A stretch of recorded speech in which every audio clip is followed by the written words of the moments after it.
Hello everyone, welcome to my channel. मैं हूं अभिजीत गुप्ता और आज है day 32 of journalizing for 100 days series. और अगर मैं बात करूं कि आज मैंने पूरे दिन में क्या किया है, जो मैं हर वीडियो में करता हूं, तो आज भी मैं वही बात करने वाला हूं आज की वीडियो में।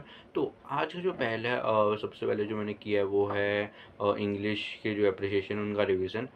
तो मैं उठा कुछ 8-9 बजे और फिर मैं रिवीजन करने बैठा। जो मेरे इंपॉर्टेंट जितने भी एप्रिसिएशन है, जितने मैंने लिख के रखे, जितने मैंने नहीं लिख के भी रखे, जितने लिखे नहीं लिखे कुछ भी, पर मैं रिवाइज किया कहीं ना कहीं डिफरेंट सोर्सेज से। क्योंकि फिर मैं अभी सोच रहा हूँ कि कहीं ना कहीं अभी टाइम तो बहुत पास आ रहा है, प्रीलियम्स भी बहुत पास है।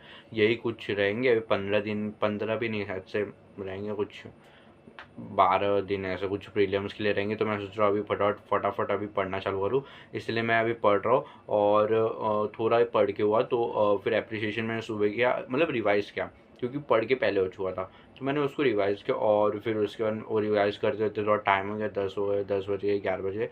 तो फिर उसके बाद फिर मैं रेडी होकर कॉलेज गया और फिर उसके बाद कॉलेज में आज गया। तो फिर मैंने एन पी ओ, जो याद है मैंने कल के वीडियो में बताया था कि एन पी ओ सॉल्व भी नहीं हो रहा, वो करूँ क्या। तो फिर एन पी ओ का जो एक इम्पॉर्टेंट क्वेश्चन होता है ना, जैसे मतलब इम्पॉर्टेंट क्वेश्चन मतलब रिसिप्ट एंड इनकम दिया रहता है, उसका टेबल हमेशा हम लोग को दिया रहता है। उसके नीचे ना एक कभी कभी क्वेश्चन में ना क्या होता है कि एडिशनल इन्फॉर्मेशन से रिलेटेड एक टेबल एक्स्ट्रा दिया रहता है। उसमें असेट्स के वैल्यू पहले कितने थे ईयर के स्टार्टिंग में और एंडिंग में कितने थे, वैसा दिया रहता है। और थर्ड चीज़ जो दी रहती है वो एडजस्टमेंट दी रहती है। तीन चीज़ करूँ तो करूँ कैसे, मुझे समझ में नहीं आ रहा था। तो फिर मैंने आज जाकर टीचर से क्लियर किया सबसे पहले कि मिस मैं करूँ क्या, पहले ये सॉल्व करूँ, ये करूँ कि ये थर्ड वाला करूँ।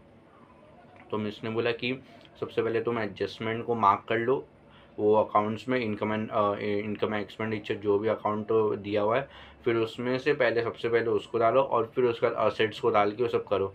और फिर उसके बाद मिस ने जैसे ही बोला मैं गया लाइब्रेरी, और क्योंकि रिसेस का टाइम था तो आधा घंटा तो मिल जाएगा मुझे, इतना मुझे मालूम था। तो फिर रिसेस के टाइम में मैं उधर गया और फिर उधर मैं वो उसके वही सेम टाइप के क्वेश्चन को सॉल्व करने बैठ गया और सॉल्व किया। और कहीं ना कहीं मुझे मुझे समझ में आ गया कैसे करना है। मिस ने ऐसे बोला था, मैंने वैसे किया और काफ़ी इजी पड़ा मुझे। बट वही वाली गलती, मैंने अच्छे से क्वेश्चन को मतलब एडजस्टमेंट को समझा नहीं। मैंने जल्दी जल्दी में मतलब जो चीज़ मतलब अलग लिखी वो मैंने अलग में कर दिया। उसमें लिखा था कि 50% of the amount of donation will be for building fund, मतलब मुझे डोनेशन का 50% बिल्डिंग फंड का जो लाइबिलिटी है उसमें डालना है। मैं तो कहीं का एकदम स्मार्ट इंसान। तो फिर मैंने क्या किया, मुझे मालूम नहीं था बिल्डिंग फंड लायबिलिटी में आएगा कि असेट में। तो फिर मैंने गलती से बिल्डिंग फंड को असेट में डाल दिया सबसे पहले, वो सबसे पहले वाली गलती। फिर मैंने सबसे अलग काम जो किया, मुझे लगा कि बिल्डिंग फंड का हाफ मुझे डोनेशन में डालना है, डोनेशन का हाफ इसमें नहीं डालना है। मुझे ऐसा लगा कि बिल्डिंग फंड का हाफ डोनेशन में डालना है। तो मैंने बिल्डिंग फंड को असेट में डालने के बाद भी उसका हाफ किया और डोनेशन में डाला, डोनेशन अकाउंट में। और फिर उसके बाद डोनेशन अकाउंट को ऐसे रखा हुआ था और फिर उसको ऐसे टैली करके गया, पूरा टैली हुआ, यानी गलत हो गया। तो फिर वो मैंने देखा, मैंने बोला ये क्या कर दिया हूँ मैं, क्योंकि बस वो छोटी गलती की वजह से पूरा सब कुछ गलत हो गया। और फिर उसके बाद उतनी गलती हो गई तो फिर मैंने बोला अब क्या कर सकते हैं, आधा घंटा पूरा लग गया सॉल्व करने में। मैंने बोला अभी जाता हूँ क्लास में। तो फिर क्लास में गया और फिर वही नॉर्मल लेक्चर्स हुए। और फिर मैं अभी घर पे आया। तो घर पे आने के बाद फिर मैंने सोच के रखा था कि मैं ग्रामर पढ़ूंगा। तो ग्रामर में मतलब ऐसे नहीं कि मैं मतलब स्टार्ट कर रहा हूँ वापस कि कौन सा अभी ये वाला टॉपिक पढ़ूंगा, अभी स्टार्ट करूँगा लिखना नोट्स, नहीं।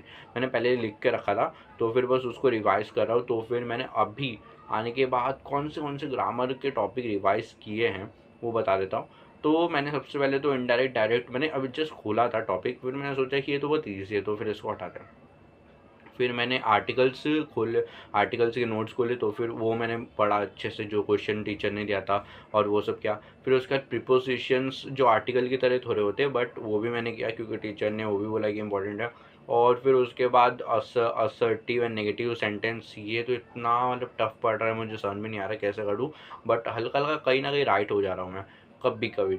तो फिर वो किया और फिर उसके बाद इंट्रोगेटिव असर्टिव सेंटेंस, वैसा एक्सक्लेमेटरी सेंटेंस में मतलब ये सेंटेंस को चेंज कैसे करते हैं वो पढ़ा। और फिर सिंपल से कंपाउंड, कंपाउंड से कॉम्प्लेक्स सेंटेंस, से तीनों टाइप के सेंटेंस में कैसे करने उसके मैंने ट्रिक पढ़े। अभी मैंने वो उसके प्रैक्टिस नहीं किया बट मैंने सिर्फ पढ़ा। और फिर उसके बाद सिंपल, कॉम्परेटिव और सुपरलेटिव, ये जो 3 रहते हैं डिग्रीज ऑफ कंपैरिजन, ये भी मैंने अभी बस जस्ट पढ़ा है कि ये आए तो ये ऐसे करना, मतलब ट्रिक पढ़ा है। तो अभी मुझे प्रैक्टिस करना बाकी, तो अब मैं वही ये वीडियो बनाने के बाद प्रैक्टिस करूँगा। और आज की वीडियो में इतना ही था कि मैंने आज पूरे दिन में मतलब इंग्लिश का रिलेटेड जितनी चीज़ें हो सकती है उतना मैं करूँ। और मैं सोच रहा हूँ कि अभी थोड़ा और अच्छे से पढ़ लूँ फिर, ताकि क्योंकि टाइम तो है नहीं, तो बहुत कम टाइम है पढ़ने के लिए। तो आज का पूरा दिन ये मैंने इतना ही काम किया। और अभी तक वीडियो देखने के लिए थैंक यू वेरी मच।